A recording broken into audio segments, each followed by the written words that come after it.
This is Beverly Hills. And here come the Beverly Hillbillies.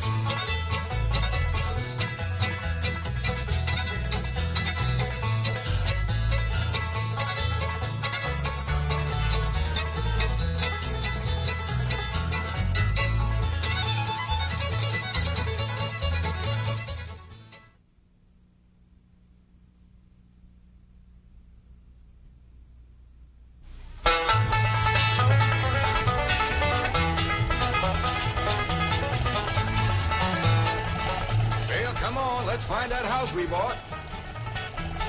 House they bought? In Beverly Hills? Whoa, wait a minute, hold it. How could a bunch of hillbillies possibly buy a mansion like this? Let's take them back to their home and see how this whole thing started.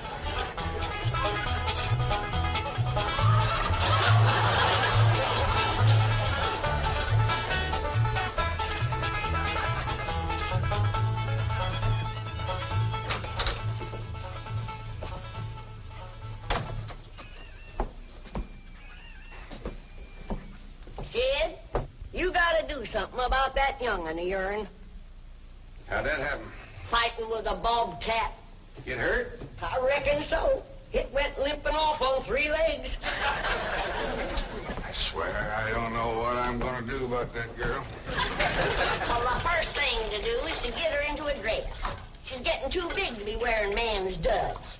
Looky here. She's done popped the buttons off of her shirt again. Well, Elly May carries herself proud, with her shoulders throwed back. It ain't her shoulders that's popping these buttons. Fully grown up, rounded out, female woman. Time she started acting like one. Well, one of these days, some boy will come along and start courting her. They came courting when she was 12. What did she do? She whopped the tar out of them. Well, it ain't fitting. Girl running around as wild as a cougar, wrestling, fighting, and hunting. She ought to be doing woman's work. Helping me with the steel. Yeah, I'll speak to her. Oh, that reminds me. Better go down and stomp out the fire under that mess. Hold on now, Granny. You ain't gonna stomp out no fire like that, are you? Huh? Oh, of course not. Don't want to burn your shoes. Pop? Granny! Somebody open the door. Howdy, Pop. What you got there? Stranger? Where'd you get him? I beamed him with a rock. Sure. He was skulking around down by the slough. Figured he might be a revenue. He ain't no revenue. Then can I keep him? Of course not. Well, I caught him. Don't matter. Well, he won't be no trouble. I could keep him out in the smokehouse. Elly May, you can't keep people like they were dogs and cats. Ooh. Ooh, ooh, ow, ooh, that's hard.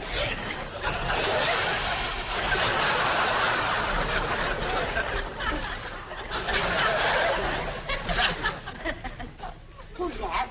Some feller Elly found nosing around. Beamed him with the rock so it'd be easier to tote. That there fella's from the petroleum company. What's a petroleum? I don't know. He asked me if he could do some wildcatting down by the slough. I said, help yourself. We're glad to get rid of the critters. What'd he say? He kind of laughed. The last on him, there ain't no wildcats down there at that slough. No, it's too full of oil. Oh, what happened? Well, this here is the Clampett place. I'm Jed Clampett, my young'un Elly May and Granny. Granny says you've been doing some wildcatting. There's no need to. Mr. Clampett, that swamp of yours is full of oil. I could have told you that. Well, my company would like to pump it out. Yeah, I'd like that too, but I just can't afford to have it done. No, you don't understand. You see, you wouldn't have to pay for it. Oh, I don't take favors from strangers. No, Mr. Clampett, you see, you're a very rich man. How big a rock did you bean him with? No bigger than a hedge apple. Listen. Listen, I've got to call my office in Tulsa. Hey, you got a telephone? A what? A telephone? Well, maybe one of your neighbors has one. It's well, down in this country, it's probably a box attached to the wall. And you talk into it, and they can hear you in Tulsa. Maybe you better sit down for a spell. Oh, I haven't time. Listen, where's the nearest airfield? Airfield? You know, Granny, that's one of them there fields sets up in the air. Oh, never mind. I'll find it myself. Listen, now don't you sell that swamp till you hear from me. I'm flying to Tulsa. Now he thinks he's got wings.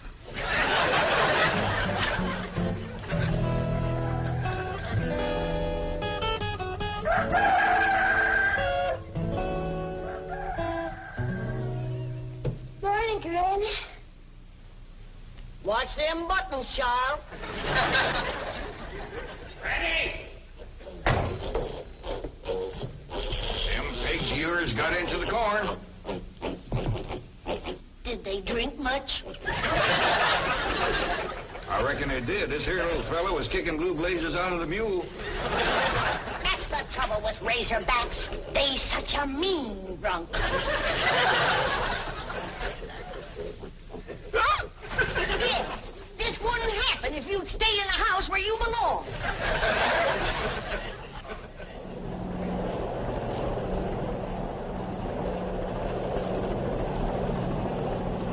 There it is, Mr. Brewster. From the tests and surveys, I'd say that's going to be one of the richest pools since East Texas. News like this is bound to get out. Let's go down and get Clampett's name on a deal. Where's the gun? Where's the gun? Oh, there. What's the matter? You want to see what just flew over Blueberry Ridge? What? The dad-blamedest biggest bird you ever laid eyes on. Probably just an overgrown chicken hawk. Chicken hawk, nothing. That thing could make off with the hog. Hurry up, put that gun together. No room to land near the cabin, Mr. Brewster. It's too rocky and hilly. Then let's get the sling ready to be lowered. Well, Mr. Brewster, that might be dangerous. Hang the danger. We're going to be the first oil company down there if it kills you. Yes, sir. Me? Don't worry. If it's safe, I'll follow you. Granny, I see it. There it is. Land of mercy, look at that. What you doing, Granny? That thing's only got one claw, but danged if it ain't grabbed up a man. Hurry, Paul, it's my stranger. Where is it? Just throw it in the house. I'll get it on t'other side.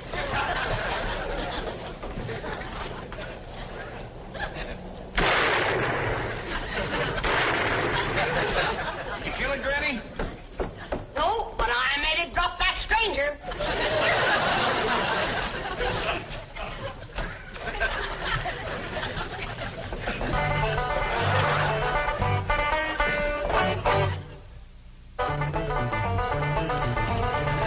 Jethro!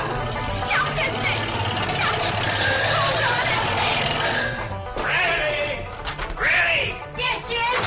Granny, grab a hold of something and hang on. Cousin Pearl and that overgrown son of hers is headed right for the cabin in that old truck. Heaven protect us.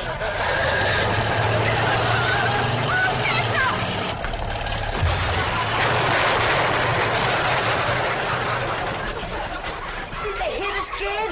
No, but I think they sure want the chicken house. Jed, I'm sure sorry about the chicken house, but nobody got hurt. Jethro, I told you to get rid of them worn-out brakes. I did, Ma. That's how come we ain't got none. Get on out and lift the chicken house back on its foundation. Jed? Yeah. Jed, Elly May came running over to my place, and she said you sold the swamp to some oil company. Well, yeah, I guess I did. What did they pay you for it? Well, he ain't paid me nothing yet. That Brewster fella said he'd bring the money later. How much they going to pay you? Well, he said I'd depend some on how much oil they could pump out. Well, you must have mentioned some figure. What was it? Now, Pearl, you know that old swamp won't worth shucks. Jed Clampett, you got slickered and you're ashamed to admit it. That's just what I told you. Granny, how much they gonna pay him? All right, I'll tell you. He said it runs somewhere between 25 and 100. 25 and 100? I know it don't sound like much, but Mr. Brewster seemed to set great store by the fact he's going to pay me in some new kind of dollar. There ain't no new kind of dollar. Well, it's new to me. I've heard of gold dollars, silver dollars, paper dollars, but he says he's going to pay me in, what do you call them, Granny? $1 million. Yeah, $1 million?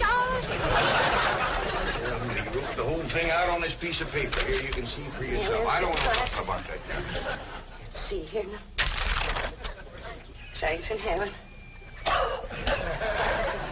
Granny, give me the jug. It's empty, but I'll fetch some. I'll go, Granny. Jed, you're a millionaire. A millionaire. Yeah, that's what that Brewster fella kept calling me. I didn't know just how to take it. You meant you're rich. Me? The richest man in these hills. Maybe in the whole state. Oh, Jed, you can have anything you want. Do anything you want. Go any place you want.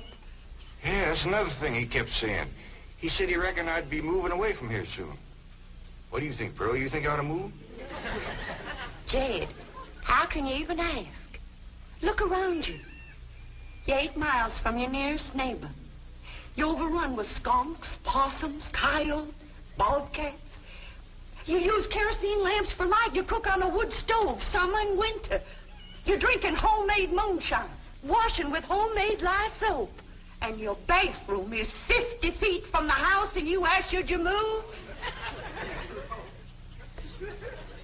Yeah, I reckon you're right. Man, be a dang fool to leave all this.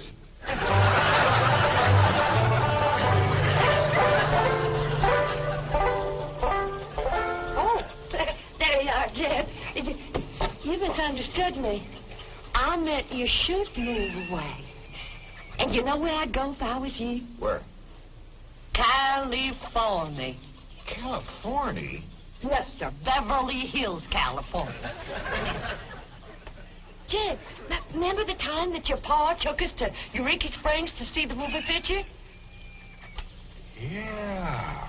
Well, the actors that make them movie pictures live in Beverly Hills. Go on. Yes, sir. Well, doggy. Ain't that be something? Living in the same neck of the woods with old Tom Mix. It sure would. And we could come visit you. You know what else they say about California? What? It don't get cold out there. What don't get cold out there? Nothing don't get cold out there. They don't have no snow or no ice.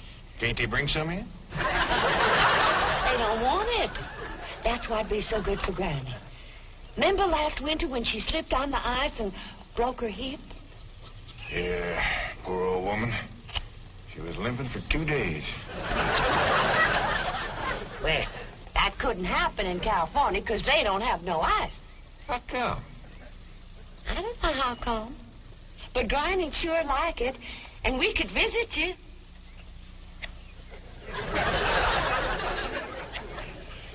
You know what else they say about California? Maybe Jethro know how come there's no ice. He's going to school.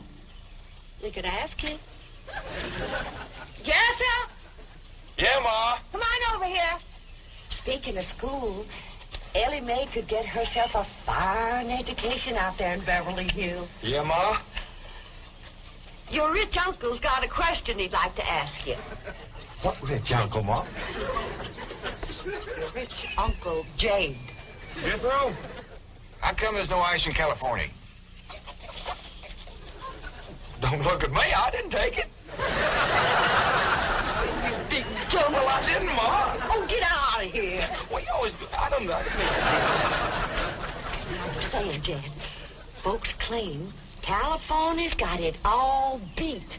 Why, things grow twice as big out there. Jethro would be a whopper, wouldn't he? he could help you move. He's awful handy at lifting and toting, and he could drive you out in my truck. I tell you what, Pearl. I'm going to have to study on this. When that Brewster fella comes back, I'll ask him what he thinks. Well, your cousin is right about that, Mr. Clampett. Beverly Hills is a choice residential area, and lots of millionaires do settle there.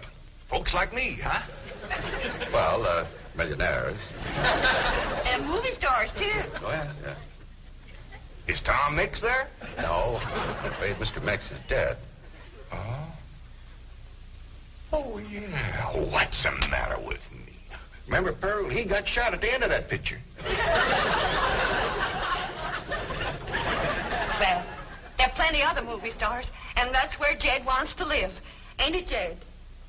I do like the notion of living in the hills. Never could stand flat country. Mr. Clampett, I think it only fair. That is, well, I think you may have a wrong idea about Beverly Hills. Is that where you live? No, my home is in Tulsa. Well, say, maybe you could get us a place there in your neighborhood. Mr. Clampett, let's not beat around the bush. You will love Beverly Hills. Then that's it. Can you steer Jed onto a good place? No, I can get the bank out there to handle it for him. He'd like a nice big place with plenty of room for his kinfolk to visit him. I would like a nice, roomy place if I could afford it.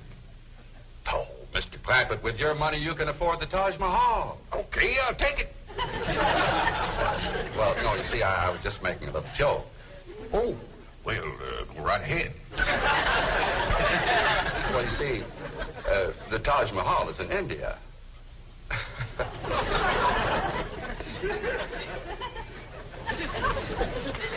Mr. Brewster, you're a nice fella, but I've heard better jokes. Is the foreigner staying to supper? I'm ashamed to say I ain't asked him. How about it? Oh, I don't think so. Oh, no trouble. What you cooking tonight, Granny? Mustard greens and possum innards. Mm-hmm. Did you hear that, Mr. Brewster?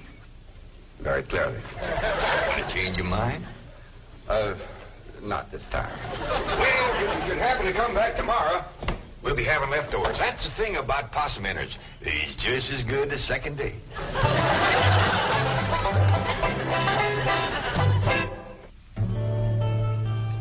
Ellie, if old Duke sits there with you, there ain't gonna be room for Granny.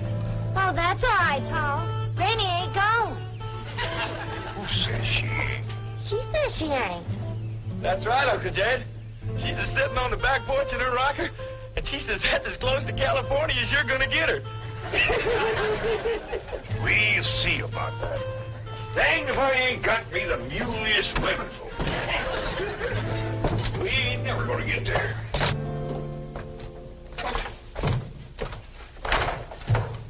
Now, what's all this nonsense about you ain't going to California? Ain't no nonsense to it. If the good Lord had wanted me in California, he'd have put me in California. Maybe he's just getting around to it.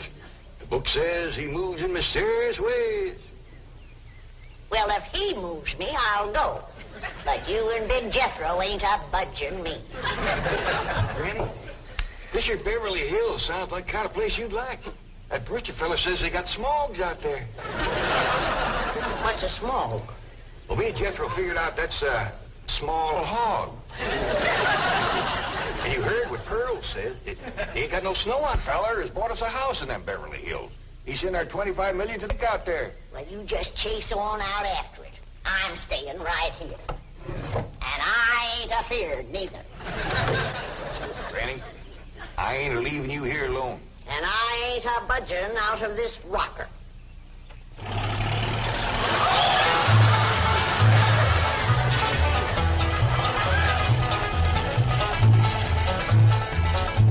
Jethro, what does that sign say? It says Beverly Hills. You hear that, Granny? We're buying. They call them hills? Why, we got moles that can push up higher ridges than that. Well, leastways, it's hills. We'll be among our kind of folks.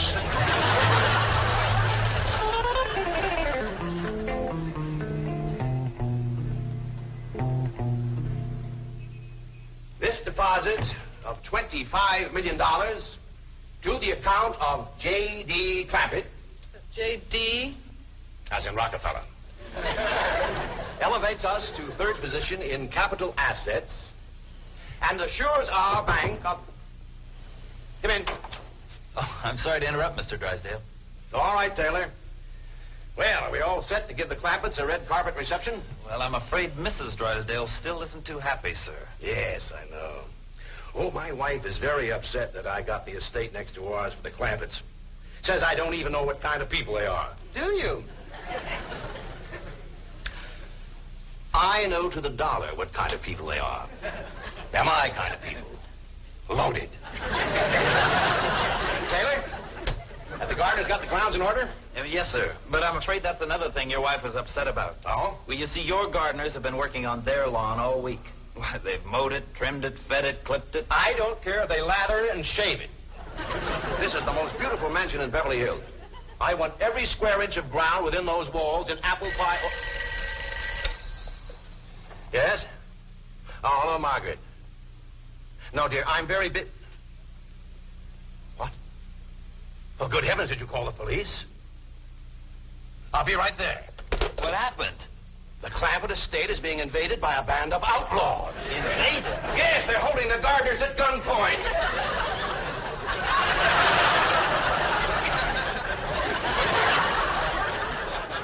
Sure is lucky we come along when we did.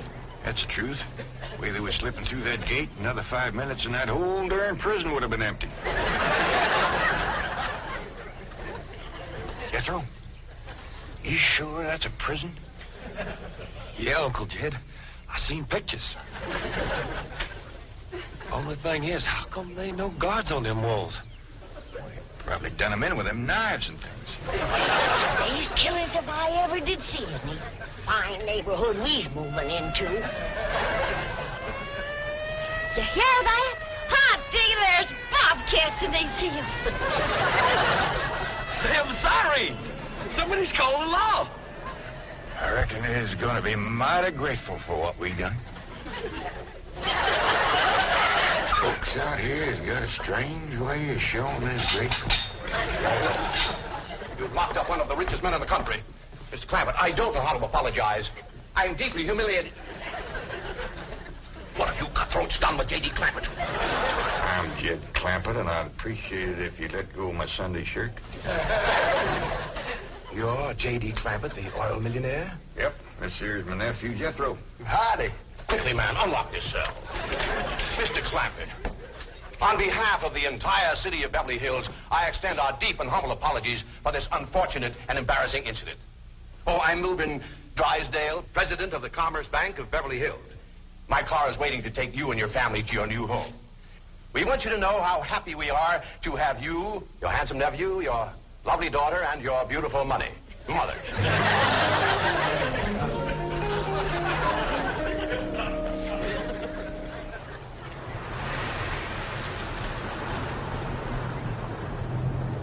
a minute!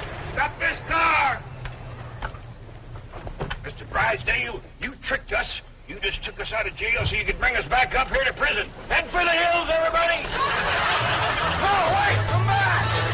It's not a prison, it's your home! Now, wait! Mr. Clampett, listen to me! Wait! Come back!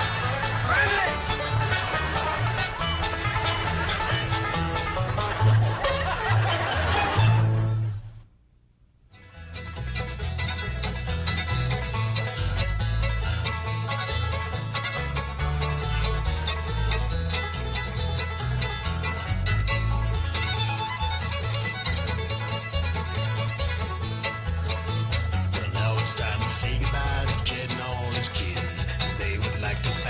For kindly dropping in.